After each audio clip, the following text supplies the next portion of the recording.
Okay, we got two Hobby King motors.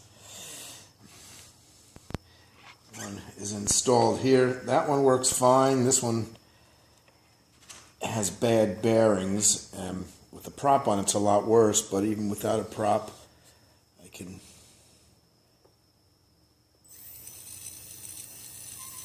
You can hear it. It rattles. It shouldn't. Yeah. Sounds like there's a bunch of rocks in there. Should be smooth and quiet.